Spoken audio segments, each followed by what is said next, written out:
அனைவருக்கும் வணக்கம். குரு பெயர்ச்சி பலன்கள் 2026. இந்த வருடத்துல ஜூன் மாதம் 1ஆம் தேதி குரு பகவான் பெயர்ச்சியாக இருக்காரு. இந்த குரு பெயர்ச்சி ரொம்ப விசேஷமா பார்க்கப்படுது. ஒரே இயற்கை சுபகிரகம். இவர் 12 வருடம் கழித்து இப்போ கடகத்துல உச்ச நிலையை அடைய போறாரு. ரொம்ப விசேஷமான அமைப்பு. இந்த குரு பெயர்ச்சி ஏன் அதிக விசேஷம் அப்படின்னா, குரு பகவான் கடகராசியில முழு பலத்தோட சஞ்சாரம் செய்வார். அதாவது உச்ச பலம் அப்படின்னு சொல்லக்கூடிய முழு பலத்தோட இந்த வருடம் கடகத்துல சஞ்சாரம் செய்து நமக்கு சுப பலன்களை அதிகமா தரப்போறாரு. இது நம்மளோட நட்சத்திரத்துக்கு எந்த மாதிரியான சிறப்பு பலன்களை தரப்போகுது அப்படிங்கறத இப்ப நம்ம டீடெயிலா கிளியரா பார்க்கலாம். மேலும் வீடியோவை ஸ்டார்ட் பண்றதுக்கு முன்னாடி நீங்க நம்ம சேனலை சப்ஸ்கிரைப் பண்ணாம இருக்கீங்கன்னா மறக்காம சப்ஸ்கிரைப் பண்ணிக்கோங்க. அப்படியே பக்கத்துல இருக்க பெல் சிம்பலை கிளிக் பண்ணி நோட்டிபிகேஷன் ஆன் பண்ணி வச்சுக்கோங்க. அப்பதான் நாங்க பதிவிடக்கூடிய பதிவுகள் அனைத்தும் உங்களுக்கு உடனுக்குடனே நோட்டிபிகேஷனாக கிடைக்கும்.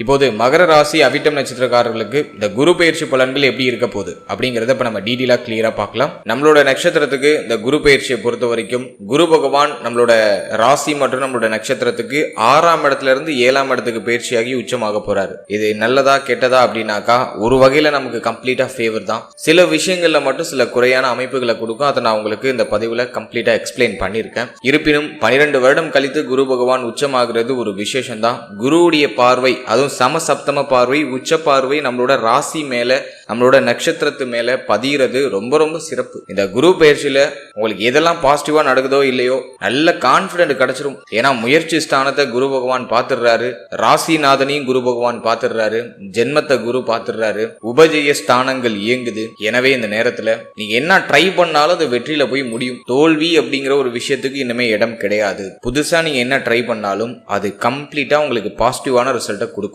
சோ அது இந்த குரு பயிற்சியில நான் நம்மளோட நட்சத்திரத்துக்கு பார்க்குற ஒரு பாசிட்டிவான ரிசல்ட். இப்போ இந்த குரு பயிற்சி பலனை நம்ம டாபிக் வைஸா கிளியரா நம்ம பார்க்கலாம். ஃபர்ஸ்ட் நம்ம ஃபேமிலிக்கு எடுத்து ரிசர்ச் பண்ணும்போது குடும்ப வாழ்க்கை இந்த குரு பயிற்சியில எப்படி இருக்கும் அப்படின்னு நம்ம பார்த்தோம்னா, 2ஆம் இடத்துல ராகுவுடைய சஞ்சாரம். குரு இப்போ நமக்கு 7ஆம் இடத்துல உச்சமாக போறாரு. சோ நான் ஃபேமிலிக்கு கொஞ்சம் அன்ஃபேவரா தான் பாக்குறேன். இந்த குரு பயிற்சியில 2ஆம் இடத்துல இருந்து அந்த குரு பார்வை இப்போ விலகி நம்மளோட ஜென்மஸ்தானத்துக்கு மாறுது. 2ஆம் இடத்துல இருக்கிற ராகு ஃபேமிலி ரீதியா கொஞ்சம் சுமை அமைப்புகளை கொடுக்கும். குடும்ப வாழ்க்கை, உங்களோட பேச்சுவார்த்தைகள், குடும்ப உறுப்பினர்களோட அந்த பேசக்கூடிய விதம், இதுல எல்லாம் ரொம்ப நிதானமா இருக்கணும். ஃபேமிலியில கொஞ்சம் அனுசரிச்சு போய்க்கணும். குடும்பத்துல கொஞ்சம் செலவு அதிகமா இருக்கிற மாதிரி ஒரு ஃபீல்னஸ் கொடுக்கும். ஆல்ரெடி நமக்கு அப்படிதான் போயிட்டு இருக்கு. இப்போ செலவு கொஞ்சம் இன்க்ரீஸ் ஆகுற மாதிரி இருக்கும். ஃபேமிலி மெம்பர்ஸோட கொஞ்சம் முரண்பாடான சூழ்நிலைகள்லாம் நீங்க வாய்ப்பு இருக்கு. எனவே குடும்ப உறுப்பினர்களை கொஞ்சம் அனுசரிச்சு போய்க்கிறது ரொம்ப நல்லது. இந்த நேரத்துல உங்களுக்கு ஃபேமிலி மெம்பர்ஸ் சப்போர்ட்டா இருக்கிறத விட உங்களை சுத்தி இருக்கிற மனிதர்கள், உறவில்லாத மனிதர்கள், யாருனே தெரியாதவங்க, உங்க வீட்டுக்கு பக்கத்துல இருக்கக்கூடிய அண்டை அயலாளர்கள், இவங்க எல்லாம் உங்களுக்கு இப்போ ரொம்ப ஒத்துழைப்பா, உங்களுக்கு ஒரு அரவணைப்பா இருப்பாங்க. ஃபேமிலியுடைய சப்போர்ட் இந்த நேரத்தில் நீங்க எதிர்பார்க்க முடியாது. ஆனா ஃபேமிலி இல்லாம உங்களுடைய நண்பர்கள், உங்களை சுத்தி இருக்கக்கூடிய அண்டை அயலாளர்கள், பழக்கமானவர்கள், பழக்கம் இல்லாதவர்கள், இவங்கெல்லாம் உங்களுக்கு ரொம்ப ஹெல்ப்ஃபுல்லா இருப்பாங்க. உங்களுக்கு நல்லா சப்போர்ட் பண்ணுவாங்க. உங்களோட growthல அவங்க ஒரு பங்கு எடுத்துப்பாங்க, உங்களை பராமரிப்பாங்க. எனவே சப்போர்ட் உண்டு. ஆனா ஃபேமிலி ரீதியா இல்ல. குடும்பத்துல கொஞ்சம் சகிப்பு தன்மையோட அனுசரிச்சு போய்க்கணும். உங்களுடைய வார்த்தைகள் நிதானமா இருக்கணும். அடிக்கடி கருத்து போராட்டம் நீங்க வாய்ப்பு இருக்கு. பணம் சம்பந்தமான வாக்குவாதங்கள் ஃபேமிலிக்குள்ள அடிக்கடி வரதுக்கு வாய்ப்பு இருக்கு. நல்லா கொஞ்சம் பேச்சுல நிதானம், கவனம், பொறுமை இருக்கிறது ரொம்ப சிறப்பு. குடும்பத்தை கொஞ்சம் அனுசரிச்சு சகிப்பு தன்மையோட நம்ம எடுத்துட்டு போயிடுறது நல்லது. ஃபேமிலியை விட்டு பிரிஞ்சு இருக்கிறதுக்கு வாய்ப்பு கிடைக்குது. தொழில் ரீதியாகவோ, உத்தியோக ரீதியாகவோ, அல்லது கல்வி சார்ந்த விஷயங்கள் ரீதியாகவோ ஃபேமிலியை விட்டு பிரிஞ்சு கொஞ்சம் தூரமா இருக்கிறதுக்கு சான்ஸ் கிடைக்குதுன்னா அதை யூஸ் பண்ணிக்கோங்க. அப்படி நீங்க ஃபேமிலியை விட்டு பிரிஞ்சிட்டீங்கன்னா குடும்பத்துல பெருசா குழப்பம் இல்லாம எல்லாமே ஓரளவுக்கு உங்களுக்கு பாசிட்டிவான ரிசல்ட்டை கொடுக்குற ஒரு சூழ்நிலைக்கு மாறும். எனவே இந்த நேரத்துல குடும்ப உறுப்பினர்கள் சார்ந்த விஷயம் இதுல ரொம்ப கவனமா இருக்கணும். இதுல ரொம்ப நான் மைனூட்டா சொல்றது, மூத்த சகோதர சகோதரிகள் சார்ந்த விஷயத்துல கொஞ்சம் கவனமா இருந்துக்கணும். அடுத்தது தந்தை சம்பந்தப்பட்ட விஷயம், தந்தையாருடைய தேக ஆரோக்கியம், மன ஆரோக்கியம், தந்தை வழி உறவுகள் சார்ந்த விஷயம், இதுல கொஞ்சம் கவனம் எடுத்துக்கணும். இந்த நேரத்துல தந்தை வழி உறவுகளோட ஒரு சில முரண்பாடுகள் நீங்க வாய்ப்பு இருக்கு, பிரச்சனைகள் நீங்க வாய்ப்பு இருக்கு. சோ இதுல கொஞ்சம் கேர்ஃபுல்லா இருக்கிறது ரொம்ப நல்லது. மற்றபடி எதுவும் பெருசா நெகட்டிவா இல்லை. அடுத்தது நம்ம பார்க்கறது தொழில், உத்தியோகம், இது சார்ந்த விஷயம் இந்த குரு பயிற்சியில எப்படி இருக்கும் அப்படின்னு நம்ம பார்த்தோம்னா, உத்தியோகத்தை பொறுத்த வரைக்கும் 6ஆம் இடத்துல இருந்த அந்த குரு பகவான் இப்ப 7ஆம் இடத்துக்கு பயிற்சி ஆகுறாரு. 6ஆம் இடம் எதுவும் பெருசா பாதிக்கப்படல. எனவே இந்த நேரத்துல உத்தியோகம் சார்ந்த வகையில நிச்சயமா உயர்வு உண்டு. உத்தியோகத்துல ப்ரமோஷன் எதிர்பார்க்கறீங்கன்னா அது இந்த நேரத்துல கிடைக்கும். நீங்க எடுக்கிற அந்த புதிய முயற்சி வெற்றியாகும். வேலை இல்லை அப்படின்னு கவலைப்படுறவங்களுக்கு இந்த நேரத்துல நீங்க வேலைக்கு ட்ரை பண்ணீங்கன்னா ஒரு நல்ல வேலை கிடைச்சிடும். உத்தியோகத்துக்கு சூப்பர் பாசிட்டிவா இருக்கு. நீங்க முயற்சி எடுக்கிறதெல்லாம் வெற்றியா ஆகும். உத்தியோகம் சார்ந்த வகையில நீங்க என்ன ட்ரை பண்ணாலும் அது பாசிட்டிவான ரிசல்ட்டை கொடுக்கும். உபஜய ஸ்தானம் வெற்றி ஸ்தானம் இயங்குறதுனால ஒரு வேலைக்கு நீங்க அப்ளை பண்றீங்க, அந்த வேலையில ஒரு சில போட்டிகள் இருக்கு. ஒரு 10 பேர் அப்ளை பண்றாங்க, அதுல நீங்களும் ஒருத்தவங்க அப்படின்னா அந்த வேலை உங்களுக்கு கிடைக்கிறதுக்கு வாய்ப்பு அதிகபட்சமா உண்டு. எனவே போட்டிகளில் வெற்றி உறுதியாக உண்டு. வேலை இல்லாதவங்களுக்கு வேலை கிடைச்சிரும். வேலையில மாற்றத்தை எதிர்பார்க்கறீங்கன்னா தாராளமா அந்த நேரத்துல வேலையில மாற்றங்களை செய்யலாம். சூப்பர் பாசிட்டிவா இருக்கு. சம்பள உயர்வு பதவி உயர்வு இந்த நேரத்துல உறுதியாக கிடைக்கும். ஏன்னா லாபஸ்தானம் இயங்குது. லாபஸ்தானத்துல குரு பார்வை. எனவே இந்த நேரத்தை பொறுத்த வரைக்கும் சம்பள உயர்வு பதவி மாற்றம், நீங்க கடந்த காலகட்டங்களில் போட்ட எஃபோர்ட்டுக்கான அங்கீகாரம் அந்த நேரத்துல கிடைக்கும். சோ உத்தியோகம் சார்ந்த வகையில நான் ஒரு பாசிட்டிவா தான் பாக்குறேன். வேலை செய்யற இடத்துல உங்களுடைய பேச்சுல கொஞ்சம் கவனமா இருங்க. வாயை கொடுத்து எதுலயாச்சும் மாட்டிக்கிறதுக்கு வாய்ப்பு இருக்கு. உங்க வாயால சில விஷயங்களை கெடுத்துக்கிறதுக்கு வாய்ப்பு இருக்கு. சைலண்டா இருந்து காரியங்களை சாதிச்சுக்கிறது ரொம்ப நல்லது. அடுத்தது தொழில் சார்ந்த விஷயத்தை பொறுத்த வரைக்கும் ஆல்ரெடி நீங்க ஒரு பிசினஸ் பண்ணிட்டு இருக்கீங்க, ஒரு மாதிரி நஷ்டத்துல போயிட்டு இருக்கு அப்படின்னா இந்த நேரத்துல நல்ல ப்ராஃபிட்டை நீங்க எதிர்பார்க்கலாம். ஜூன் 1ஆம் தேதிக்கு பிறகு தொழில் ரீதியா இருக்கிற தொய்வு நிலைகள் சரியாகும். தொழில நல்ல உயர்வு கிடைக்கும். தொழில நல்ல தனலாபம் கிடைக்கும். லாபஸ்தானம் இயங்குறதுனால தொழில் சார்ந்த வகையில நீங்க என்ன முயற்சி எடுத்தாலும் அது பாசிட்டிவ் ரிசல்ட்டை கொடுத்துரும். எதுவும் பெருசா நெகட்டிவா இல்ல. அடுத்தது நீங்க ஒரு பிசினஸ்ல இன்வெஸ்ட்மெண்ட் பண்ணலாமா அப்படின்னு நம்ம பார்க்கும்போது முயற்சி ஸ்தானம் லாபஸ்தானம் நல்ல ஆக்டிவ்ல இருக்கு. ஜீவனஸ்தானமும் பெருசா பாதிக்கப்படும். எனவே இந்த நேரத்துல நீங்க தாராளமா ஒரு பிசினஸ் ஸ்டார்ட் பண்றதுக்கு ட்ரை பண்ணலாம். பாசிட்டிவா இருக்கு. ஒரு தெளிவான முடிவு எடுக்கிறதுக்கும் இந்த நேரம் சூப்பர் பாசிட்டிவா இருக்கு. எனவே புதிய தொழில் தொடங்குறதுக்கு சூப்பர் பாசிட்டிவான ஒரு நேரம். தாராளமா அந்த நேரத்துல புதிய தொழில் தொடங்கலாம். பழைய தொழில நல்ல நிலைக்கு இப்போ உயர்த்த முடியும். சிந்தனை தெளிவாகுது. நல்லா பிளான் பண்றீங்க. கரெக்டான ஒரு ட்ராக்கை பிடிக்கிறீங்க. அதுல நல்லா ஜாலியா பயணம் பண்றீங்க. அதுல உறுதியா உங்களுக்கு வெற்றியும் கிடைக்குது. எனவே தொழில் உத்தியோகம் இந்த நேரத்துல ஒரு நல்ல ஏற்றத்தையும் மாற்றத்தையும் உறுதியாக நம்மளோட நட்சத்திரக்காரர்களுக்கு கொடுக்கும். இந்த நேரத்துல நமக்கு ஒரு மன நிம்மதியை கொடுக்கிறது தொழில் உத்தியோகமா தான் இருக்கும். தொழில் உத்தியோக ரீதியா ஒரு வேலைக்கு போறீங்கன்னா அங்க மன நிம்மதி கிடைக்கும். ஒரு தொழில் பண்றீங்கன்னா அங்க மன நிம்மதி கிடைக்கும். வீட்டுல இருக்கிறத விட ஏதாச்சும் ஒரு வேலை, ஏதாச்சும் ஒரு உத்தியோகம் அல்லது கல்வி சார்ந்த விஷயங்களுக்கு இடமாற்றம், இப்படி ஏதாச்சும் ஒரு வேலையில நீங்க ஈடுபடுறது இந்த நேரத்துல உங்களுக்கு மன திருப்தியும் மன நிம்மதியும் பெற்றுக் கொடுக்கும். வீட்டுல இருக்கிற வரைக்கும் வீட்டுக்கு வந்தாலே ஒரு மாதிரி மன நிம்மதி இழக்கிற மாதிரி ஒரு ஃபீல்னஸ் கொடுக்கும். இது நிறைய பேர் ஆல்ரெடி ஃபீல் பண்ணிருக்கலாம். ஜூன் 1க்கு பிறகு இது நல்லா இன்க்ரீஸ் ஆகுது. வீட்டில் இருக்கிறத விட வீட்டை விட்டு வெளியேறி ஏதாச்சும் வேலை அல்லது தொழில் அல்லது ஒரு படிக்கிறது, ஏதாச்சும் ஒரு புதுசா ஒரு விஷயத்த ஸ்டார்ட் பண்றது, அதுக்கு ட்ரை பண்றது, அது மாதிரி ஏதாச்சும் உங்களோட ஷெட்யூலை பிஸி பண்ணிக்கிறது ரொம்ப நல்லது. அது உங்களுக்கு ஒரு மன திருப்தியும் ஆத்ம அமைதியும் டெஃபினட்டா பெற்றுக் கொடுக்கும்.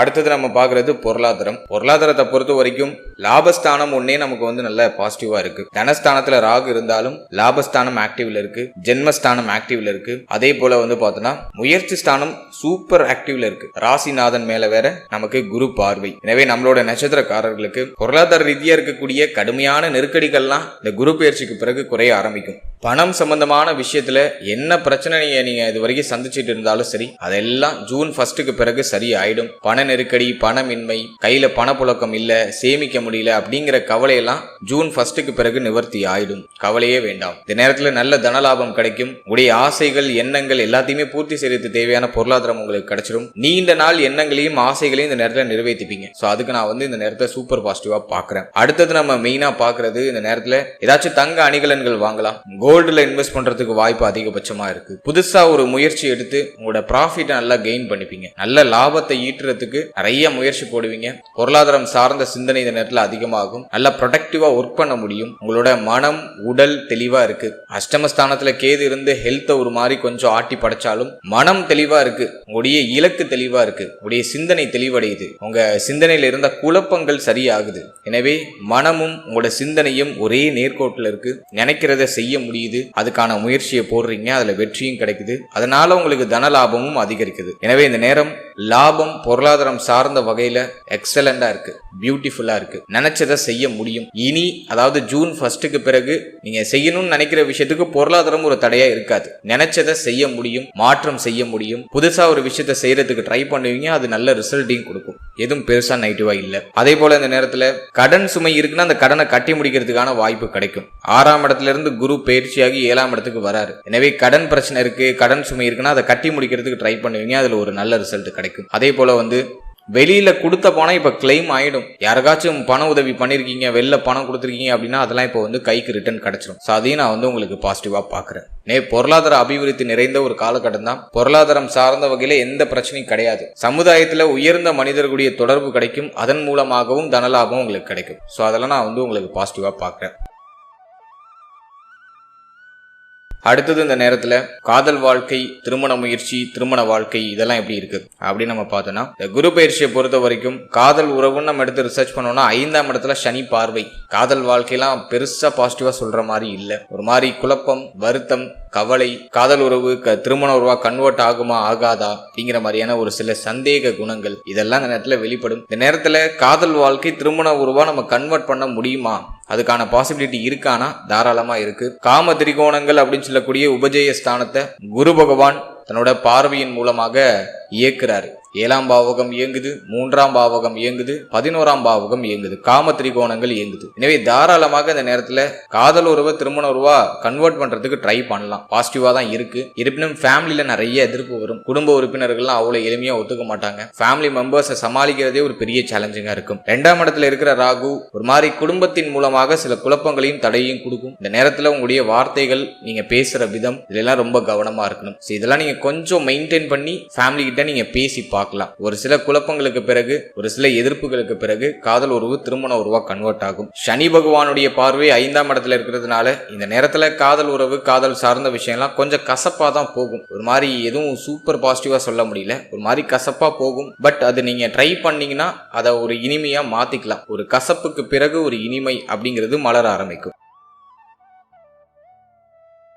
அடுத்தது நான் திருமண முயற்சியை பார்த்த வரைக்கும் 7ஆம் இடத்துல குரு, விரையாதிபதி 7, முயற்சி ஸ்தானாதிபதி 7, ரொம்ப நல்லது. திருமண முயற்சிகளை தாராளமா செய்யலாம். நிறைய பேர் திருமணத்துக்காக செலவு செய்வாங்க. திருமணம் முயற்சிகள் சார்ந்த வகையில நிறைய செலவு இருக்கும். திருமண முயற்சிகள் செய்யலாம். நிறைய பேருக்கு திருமணம் பிக்ஸ் ஆயிடும். திருமண சுபகாரியங்கள் குடும்பத்துல நடக்கும். அதனால சுபவிரய செலவு அதிகமா இருக்கும். ஜூன் 1 பிறகு நிறைய பேருக்கு திருமணம் நடக்க ஆரம்பிக்கும். மேரேஜ் எல்லாம் பிக்ஸ் ஆயிடும். தாராளமா திருமண முயற்சிகளை செய்யலாம். ரொம்ப நாளா நான் வரன் தேடிட்டு இருக்க, ஒரு நல்ல செய்தி கிடைக்கல அப்படின்னு கவலைப்பட்டு இருந்தவங்களுக்கு ஜூன் 1ஆம் தேதிக்கு பிறகு சுப செய்தி உறுதியா உண்டு. நிறைய பேருக்கு திருமணம் பிக்ஸ் ஆகி திருமண வாழ்க்கையில அடியெடுத்து வைப்பாங்க. திருமண வாழ்க்கை சார்ந்த விஷயம், அதே போல திருமண முயற்சி சார்ந்த விஷயம், திருமணம் சார்ந்த விஷயத்துக்காக சுபவிரய செலவு இந்த குரு பயிற்சியில உறுதியாக உண்டு. அல்ல தாராளமா ட்ரை பண்ணுங்க. உச்ச குரு டெஃபினட்டா மன வாழ்க்கையில ஒரு சுப செய்தியை கொண்டு வந்து சேர்க்கும். திருமண முயற்சியில தாராளமா செய்யலாம். அடுத்தது நான் பாக்குறது திருமண வாழ்க்கை. திருமண வாழ்க்கைன்னு வரும்போது இந்த இடத்துல வந்து ஒரு சின்ன குழப்பம். 7ஆம் இடத்துல 12ஆம் அதிபதி உச்சமாகும் போது வாழ்க்கை துணையால நிறைய செலவு ஏற்படுத்தும். கடந்த சில வருடமாவே நமக்கு அப்படிதான் போயிட்டு இருக்கு. வாழ்க்கை துணை சார்ந்த விஷயங்கள்ல ஒரு மாதிரி டல்லா போயிட்டு இருக்கு. ஒரு மாதிரி முரண்பாடா, செலவா, மருத்துவ செலவா போயிட்டு இருக்கு.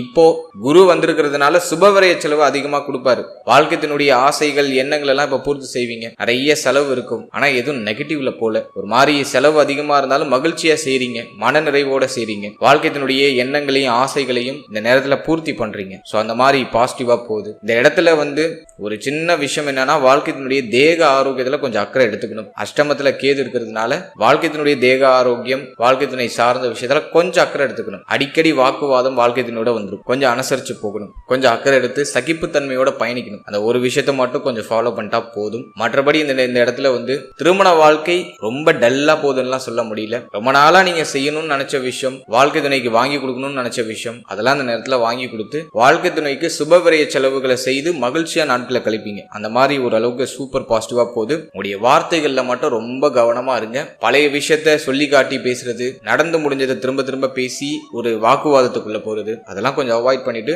இருக்கிற தருணங்களை மகிழ்ச்சியா மன நிறைவோட அனுபவிக்கிறதுக்கு பழகுங்க. அதுதான் பெஸ்ட். குறைவான காலம் தான் நம்ம கிட்ட இருக்கு. அதனால இருக்கிற வரைக்கும் கிடைக்கிற அந்த மகிழ்ச்சியான தருணங்களை யூஸ் பண்ணி மன நிறைவோட லைஃப் நகர்த்துறதுக்கு ட்ரை பண்ணுங்க. அது உங்களுக்கு ஒரு நல்ல ஏற்றத்தையும் முன்னேற்றத்தையும் டெஃபினட்டா பெற்றுக் கொடுக்கும். எனவே மன வாழ்க்கையை நான் ஆல்மோஸ்ட் ஃபேவரா தான் பாக்குறேன். பெருசா நெகட்டிவா இல்ல. அடுத்தது நம்ம பாக்குறது குழந்தை பாக்கியம், பிள்ளைகள் சார்ந்த விஷயம். இதெல்லாம் இந்த நேரத்துல எப்படி இருக்கும் அப்படின்னு நம்ம பார்த்தோம்னா, 5ஆம் பாவகத்துல சனி பார்வை. நிறைய பேருக்கு புத்திர பாக்கியத்துல நிறைய தடை, தாமதம் இதெல்லாம் இருந்துச்சு. மருத்துவ செலவு செய்தும் நிறைய பேருக்கு ரிசல்ட் பாசிட்டிவா கிடைக்கல. ஒரு மாதிரி டல்லா தான் போயிட்டு இருக்கு. இப்போ இந்த நேரத்துல குரு உச்சமாகிற வருடம் அப்படிங்கிறதுனால ஜூன் 1ஆம் தேதிக்கு பிறகு புத்திர பாக்கியத்துக்கு முயற்சி பண்ணீங்கன்னா ஒரு நல்ல ரிசல்ட்டை நீங்க எதிர்பார்க்கலாம். ஏன்னா புத்திரகாரகன் குரு பகவான் உச்சம் ஆகுறாரு, ரொம்ப நல்ல விஷயம். அதுவும் 7ஆம் இடத்துல உச்சம் ஆகுறாரு, காம திரிகோணங்கள் இயங்குது. சோ பாசிட்டிவா நான் பாக்குறேன். குழந்தை பாக்கியம் இல்லைன்னு வருத்தப்பட்டவங்களுக்கு இந்த நேரத்துல புத்திர பாக்கியத்துல சுப செய்தி கிடைக்கும், அதற்கான சொல்யூஷன் கிடைச்சிடும். ஒரு சிலருக்கு மருத்துவ செலவுகளோட ஒரு சில குழப்பங்களுக்கு பிறகு டெஃபினட்டா புத்திர பாக்கியத்துல சுப செய்தி கிடைக்கும். தாராளமா முயற்சி பண்ணுங்க. ஜூன் 1 பிறகு நிறைய பேருக்கு குழந்தை பாக்கியம் சார்ந்த வகையில நல்ல செய்தி உறுதியாக உண்டு. அடுத்தது பிள்ளைகள் சார்ந்த விஷயம் இந்த நேரத்துல எப்படி இருக்கும் அப்படின்னு நம்ம பார்த்தோம்னா 5ஆம் இடத்துல சனி பார்வை, பிள்ளைகளோட ஒரு மாதிரி கொஞ்சம் போராட்டமா போற மாதிரி ஃபீல் ஆகும். இந்த நேரத்துல பிள்ளைகளோட வாக்குவாதங்களை கொஞ்சம் அவாய்ட் பண்ணிக்கோங்க. பிள்ளைகள் சார்ந்த விஷயங்கள்ல கொஞ்சம் அனுசரிச்சு போய்க்கோங்க. உடைய பேச்சுல நிதானமா இருக்கணும். மேலும் பிள்ளைகளுடைய தேக ஆரோக்கியம், மன ஆரோக்கியத்துல கொஞ்சம் அக்கறை எடுத்துக்கிறது நல்லது. இந்த நேரத்துல பிள்ளைகளுடைய எதிர்காலம் பற்றிய கவலை, பிள்ளைகள் சார்ந்த விஷயங்கள்ல ஏதாச்சும் ஒரு வருத்தம், பிள்ளைகளுக்கு சுப மாற்றம் செய்யறதா இருக்கட்டும், பிள்ளைகளுக்கு திருமண முயற்சி அல்லது அவங்களுடைய வயதுக்கு தகுந்த மாதிரி ஏதாச்சும் மாற்றம் செய்யறதா இருக்கட்டும், அது சார்ந்த வகையில கொஞ்சம் வருத்தங்களும் கவலைகளும் எட்டி பார்க்கறதுக்கு வாய்ப்பு இருக்கு. இந்த நேரத்துல பிள்ளைகளோட கொஞ்சம் அனுசரிச்சு சகிப்பு தன்மையோட அவங்க கிட்ட பெருசா முரண்பாடு இல்லாம அனுசரிச்சு போறது ரொம்ப நல்லது. மேலும் இந்த நேரத்துல வேற ஏதாச்சும் டஃபா இருக்கா பிள்ளைகள் சார்ந்த விஷயத்துல அப்படின்னு பார்த்தோம்னா எதுவும் டஃபாலாம் இல்ல. கொஞ்சம் வருத்தம் இருக்கு. பிள்ளைகள் நம்மளோட பேச்சை கேட்க மாட்டாங்க, நமக்கு ஹெல்ப்ஃபுல்லா இருக்க மாட்டாங்க, நம்ம கிட்ட கொஞ்சம் அரவணைப்பா பேச மாட்டாங்க, நெருங்கி வர மாட்டாங்க அப்படிங்கிற மாதிரியான சில ஏக்க மனநிலைகளை கொடுக்கும். பிள்ளையுடைய எதிர்காலம் பற்றிய சின்ன சின்ன கவலைகளை கொடுக்கும். அவ்வளவுதானே தவிர எதுவும் பெருசா நெகட்டிவா போற அளவுக்குலாம் இல்ல. இந்த நேரத்தை பொறுத்த வரைக்கும் பிள்ளைகள் சார்ந்த விஷயத்துல கொஞ்சம் அக்கறை எடுத்துக்கிறது நல்லது அப்படின்னு நான் சொல்றேன். பயப்படுற அளவுக்கு எதுவுமே இல்லை. அடுத்தது நம்ம பார்க்கறது ஸ்டூடெண்ட்ஸ், மாணவ மாணவிகளுக்கு இந்த குரு பயிற்சி எப்படி இருக்கு அப்படின்னு நம்ம பார்த்தோம்னா 4ஆம் பாவகம் பெருசா பாதிக்கப்படல. முயற்சி ஸ்தானம், உபஜய ஸ்தானங்கள் பாசிட்டிவ்ல இருக்கு, நல்ல ரிசல்ட்டை தரக்கூடிய தன்மையில இருக்கு. ராசிநாதன் மேல குரு பார்வை ரொம்ப நல்லது. எனவே இந்த நேரத்தை பொறுத்த வரைக்கும் ஸ்டூடெண்ட்ஸுக்கு பெருசா எதுவும் நெகட்டிவா இல்ல. நினைச்சதை நினைச்ச மாதிரி செயல்படுத்த முடியும். மாணவ மாணவிகளுக்கு கல்வி சார்ந்த வகையில உயர்வு உண்டு, மாற்றம் உண்டு. படிப்புக்கான ஒரு நல்ல வேலையும் கிடைச்சிடும். அதே போல இப்போ நீங்க ஒரு ஹையர் எஜுகேஷனுக்கு ட்ரை பண்றீங்க அப்படின்னா ஆசைப்படுற இடத்துல ஒரு நல்ல ஒரு சீட்டு கிடைச்சிடும். ஆசைப்படுற காலேஜ்ல படிக்க முடியும், ஆசைப்படுற ஸ்கூல்ல படிக்க முடியும். அதுக்கான ஆப்பர்ச்சுனிட்டிஸ் நல்லா அற்புதமா ஏற்படுது. கல்வி சார்ந்த வகையில என்ன தடை அமைப்பு, தாமத அமைப்பு இருந்தாலும் இப்போ அது சரியாயிடும். கல்வியில ஏற்றம் உண்டு, பெருசா எதுவும் நெகட்டிவ்ல இல்ல. ஸ்டூடெண்ட்ஸ் இப்போ நல்லா ஃபோக்கஸ்டா படிக்க முடியும். கல்வி மேல கவனம் அதிகரிக்கும், கல்வியில ஆர்வம் அதிகரிக்கும், கல்வி சார்ந்த விஷயங்கள்ல நாட்டம் அதிகரிக்கும். இந்த நேரத்துல ஸ்டூடெண்ட்ஸ் போடுற எஃபோர்ட்டுக்கான ஒரு அங்கீகாரம் டெஃபினட்டா கிடைத்தே தீரும். அதே மாதிரி நீங்க ஒரு போட்டித் தேர்வு எழுதுறீங்க, ஏதாச்சும் ஒரு காம்படிட்டிவ் எக்ஸாம் எழுதுறீங்க அப்படின்னா அதுல உறுதியாக உங்களுக்கு வெற்றி உண்டு. நம்பிக்கையோட எழுதுங்க, கான்பிடென்டா படிங்க. டெஃபினட்டா அந்த நேரத்துல உங்களுக்கு ஒரு நல்ல ரிசல்ட் உண்டு. ஏன்னா முயற்சி ஸ்தானம், உபஜய ஸ்தானத்துல குரு பார்வை. எனவே போட்டித் தேர்வுகள் எழுதுறவங்களுக்கு நிச்சயமா நல்ல செய்தி கிடைச்சிடும். ஒரு என்ட்ரன்ஸ் எக்ஸாம் எழுதுறீங்க, உறுதியா உங்களுக்கு வெற்றி உண்டு. கான்பிடென்டா படிங்க. எனவே கல்வி சார்ந்த வகையில நீங்க என்ன முயற்சி பண்ணாலும் இந்த நேரத்துல உங்களுக்கு வெற்றியை மட்டுமே பரிசாக கொடுக்கும். நம்பிக்கையோட, மன உறுதியோட தைரியமா படிங்க. நிச்சயமாக நல்ல ஸ்கோர் எடுத்து நீங்க ஆசைப்படுற கல்வியை உங்களால தொடர முடியும். அடுத்தது நான் பார்க்கறது ஹெல்த், தேக ஆரோக்கியம் சார்ந்த விஷயங்களை நம்ம ரிசர்ச் பண்ணி பார்த்த வரைக்கும் இந்த இடத்துல தான் நம்மளோட நட்சத்திரக்காரர்கள் லாக் ஆகுறாங்க. அஷ்டம கேது ஹெல்த்ல என்னதான் பண்ணுதுன்னே தெரியாது, உள்ளுக்குள்ள ஏதாச்சும் பண்ணும். தேக ஆரோக்கியத்துல கொஞ்சம் கூடுதல் விழிப்புணர்வு, அக்கறை, கவனம் நிச்சயமா இருக்கணும். மருத்துவ செலவு இந்த நேரத்துல கொஞ்சம் அதிகமா இருக்கும். இந்த நேரத்தை பொறுத்த வரைக்கும் வயிறு சம்பந்தமான உபாதைகள் நிறைய பேருக்கு நீங்கும். ஆல்ரெடியே நிறைய பேருக்கு வயிறு சார்ந்த உபத்திரங்கள்லாம் வந்திருக்கும். இந்த நேரத்துல வயிறு சார்ந்த விஷயத்துல கவனமா இருக்கணும். இப்போ மருத்துவ செலவுகளோட அந்த பிரச்சனைகளுக்கான நிவர்த்திகள் கிடைக்க ஆரம்பிக்கும். அடுத்தது நான் மெயினா பாக்குறது கழிவு நீக்க உறுப்புகள். அஷ்டம கேது கழிவு நீக்க உறுப்புகள் ஏதாச்சும் பிரச்சனையை கொடுக்கும். உங்களோட பிரைவேட் பார்ட்டுக்கிட்ட ஏதாச்சும் ப்ராப்ளத்தை கொடுக்க வாய்ப்பு இருக்கு. ஒரு சிலருக்கு மூலம் சம்பந்தமான பிரச்சனை, ஹீட்டால ஏற்படக்கூடிய பிரச்சனை, இதெல்லாம் நீங்க வாய்ப்பு இருக்கு. கொஞ்சம் கவனமா இருக்கணும். அஷ்டமத்துல கேது இருக்கிற வரைக்கும் நீங்க உணவு முறைகள்ல ரொம்ப கவனம் செலுத்திக்கணும். நீங்க சாப்பிடுற உணவு உங்களுக்கு அப்படியே ஃபுட் பாய்சனா கன்வெர்ட் ஆகிறதுக்கு வாய்ப்பு இருக்கு. எனவே சாப்பிடுற உணவு மேல கவனமா இருங்க. நல்ல ஹெல்த்தியான ஃபுட்டா சாப்பிடுங்க. வயிறு புடைக்க சாப்பிட வேண்டாம். அந்த நேரத்துல அளவா சாப்பிடுறது ரொம்ப நல்லது. செரிக்க விட்டு சாப்பிடுங்க. பசி எடுத்த பிறகு சாப்பிடுறது நல்லது. பசி எடுத்து சாப்பிடாம இருக்கிறது குற்றம், பசி எடுக்காம சாப்பிடுறதும் குற்றம். நல்லா பசிக்கிறப்ப நல்ல ஆரோக்கியமான உணவுகள், பல வகைகள், எளிமையா செரிமானம் ஆகக்கூடிய அதிக நார்ச்சத்து உள்ள உணவுகளை இந்த நேரத்துல அதிகமா எடுத்துக்கிறது ரொம்ப நல்லது. அடுத்தது இந்த நேரத்துல கண் பல் உபாதை வராம பாத்துக்கோங்க. நிறைய பேருக்கு கண்ணாடி அணிய வேண்டிய சூழ்நிலை வரலாம். கண் சம்பந்தமான விஷயங்கள்ல பாதிப்பு வரலாம். கண்ணுல ஏதாச்சும் பூச்சி அல்லது ஏதாச்சும் ஒரு காயங்கள் ஏற்படுறது, கண்ணுல பூச்சி அடிக்கிறது, அதே போல போல பல் சம்பந்தமான விஷயங்கள்ல பாதிப்பு, பூச்சிப்பல் பிரச்சனை, பல் சார்ந்த வகையில ஏதாச்சும் மாற்றங்கள் செய்யறது, செலவு செய்யறது, இது போன்ற அமைப்புகள் ஏற்படுத்த வாய்ப்பு இருக்கு. உடைய முகம், கண், பல் சம்பந்தமான விஷயம் இதுல பாதிப்பு வராம பாத்துக்கிறது ரொம்ப நல்லது. அடுத்தது இந்த நேரத்துல கேது அஷ்டமத்துல இருக்கிறதுனால உங்க வீட்டை சுத்தி இருக்கிற சுற்றுப்புற சூழலை கொஞ்சம் தூய்மையா வச்சுக்கிறதுக்கு ட்ரை பண்ணுங்க. விஷ ஜந்துக்களுடைய தொந்தரவு, வீட்டுக்குள்ள பாம்பு வருது அல்லது வேற ஏதாச்சும் விஷப்பூச்சிகள் வருது, அதுக்கான வாய்ப்புகள் உண்டு. எனவே சுற்றுப்புறத்தை, உங்க வீட்டை சுத்தி இருக்கிற இடங்களை, உங்களுடைய வீட்டை அடிக்கடி தூய்மை பண்ணிக்கிட்டே இருக்கிறது ரொம்ப நல்லது. ஸோ அதெல்லாம் கொஞ்சம் பராமரிக்கிறது சிறப்பு. ஸோ ஹெல்த்ல டிஃபால்ட்டா கொஞ்சம் அக்கறை, கவனம் செலுத்திக்கிறது நல்லது. தேக ஆரோக்கியத்துல கவனம் தேவை. அடுத்தது மன ஆரோக்கியத்தை பொறுத்த வரைக்கும் இந்த நேரம் பெருசா எதுவும் பாதிக்கல. மன ஆரோக்கியம் சார்ந்த வகையில உங்களோட கான்பிடன்ட் இன்க்ரீஸ் ஆகும், தன்னம்பிக்கை அதிகரிக்கும், புதுசா ஒரு தைரியம் பிறக்கும். என்னாலும் பாத்துக்கலாம் அப்படிங்கிற மாதிரியான ஒரு மனோ வலிமை இந்த நேரத்துல உங்களுக்கு கிடைச்சிடும். தைரியமா எந்த ஒரு விஷயத்தையும் எதிர்கொள்வீங்க. யாருடைய உதவியும் இந்த நேரத்துல பெரும்பாலும் எதிர்பார்க்க மாட்டீங்க. ஏன்னா கடந்த காலகட்டங்களில் கிடைச்ச அனுபவ பாடம் நமக்கு அப்படி. இப்போ தனிமையிலேயே போராடுறதுக்கு கத்துப்பீங்க. யாருடைய உதவியும் நீங்க எதிர்பார்க்க மாட்டீங்க. இந்த நேரம் தைரியம், மன வலிமை மிகுதியாக உங்களுக்கு கிடைக்கக்கூடிய ஒரு காலகட்டமா நான் பாக்குறேன். இருப்பினும் நல்லா மெடிடேஷன் பண்ணுங்க. தினமும் ஒரு அரை மணி நேரம் நல்ல தியான பயிற்சி, மூச்சு பயிற்சி எல்லாம் பண்ணுங்க. அதே போல உடற்பயிற்சி, நடைப்பயிற்சி இதெல்லாம் உறுதியா இருக்கணும். செரிமான கோளாறு அப்படிங்கிற ஒரு பிரச்சனை வரும் அப்படிங்கிறதுனால தினமும் ஒரு அரை மணி நேரம் நடக்கிறதுக்கு ட்ரை பண்ணுங்க. நடைப்பயிற்சி கம்பல்சரியா அந்த நேரத்தில் இருக்கணும். ஒரு கோவிலுக்கு போறீங்க, ஒரு ஆலயத்துக்கு போறீங்க அப்படின்னா அது நடந்தே போயிட்டு வர்றது ரொம்ப நல்லது. ஸோ இதெல்லாம் கொஞ்சம் நீங்க பராமரிச்சுக்கிறது நல்லது. அடுத்தது இந்த குரு பயிற்சியில ஏதாச்சும் பரிகாரங்கள் செய்யலாமா, எந்த தெய்வத்தை வணங்குறது ரொம்ப நல்லது அப்படின்னு நம்ம பார்க்கும்போது, நம்மளோட நட்சத்திரக்காரர்கள் உங்களோட வீட்டுக்கு பக்கத்துல இருக்கக்கூடிய சிவன் ஆலயம் சென்று சிவனை வழிபட்டு அதே ஆலயத்தில் இருக்கக்கூடிய தட்சிணாமூர்த்தியை வழிபட்டு வருது ரொம்ப நல்லது. நீ எடுக்கிற முயற்சிகள் எல்லாம் வெற்றி ஆகணும், ஒரு கான்பிடண்டான ஒரு தெளிவான ஒரு முடிவு எடுக்கணும் அப்படின்னா சிவனாலயம் போயிடுங்க.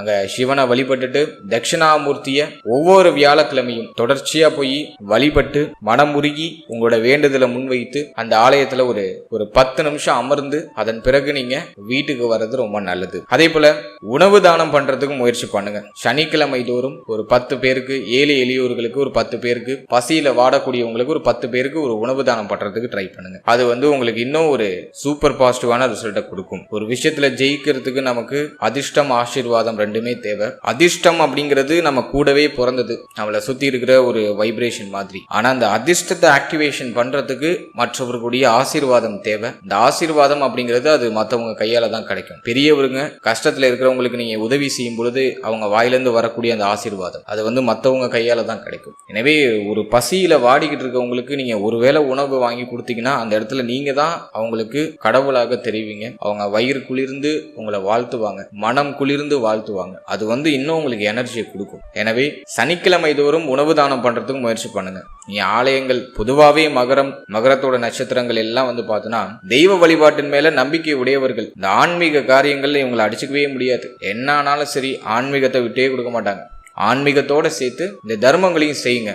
தர்மத்திலேயே நீங்க குறைஞ்சவங்கலாம் கிடையாது. நம்ம நட்சத்திரக்காரங்களாம் தர்மத்திற்கும் பெயர் போனவர்கள் தான். தான தர்மம் செய்யறதுலயும் இவங்களை அடிச்சுக்க முடியாது. இந்த நேரத்துல அதை மிகைப்படுத்தி செய்யறதுக்கு ட்ரை பண்ணுங்க, அதை ஆக்டிவேட் பண்ணுங்க. நிச்சயமா இந்த நேரத்துல நல்ல ரிசல்ட் கிடைக்கும். எனவே இந்த நேரத்துல நான் தெய்வ வழிபாடு அப்படின்னு நான் சொல்றது, சிவனாலயம் போங்க, தட்சிணாமூர்த்தியை வியாழக்கிழமை தோறும் வழிபடுங்க, ரொம்ப நல்லது. சனிக்கிழமையில உணவு தானம் பண்றதுக்கு ட்ரை பண்ணுங்க, அதுவும் ரொம்ப நல்லது. மற்றபடி இஷ்ட தெய்வ வழிபாடும் பண்ணுங்க. உங்களுடைய இஷ்ட தெய்வம் என்னவோ அதை தொடர்ச்சியா மனமுருகி வழிபடுங்க. அது உங்க வீட்டிலேயே பண்ணலாம். ஆலயங்களுக்கு போகணும்லாம் அவசியம் இல்லை. வீட்டிலேயே விளக்கு ஏற்றி வைத்து உங்களுடைய இஷ்ட தெய்வத்தை மனமுருகி வழிபடலாம். அதே போல இந்த வருஷத்துல 2026 ஒரு முறை உங்களுடைய குலதெய்வத்தை போய் பார்த்து வாங்க.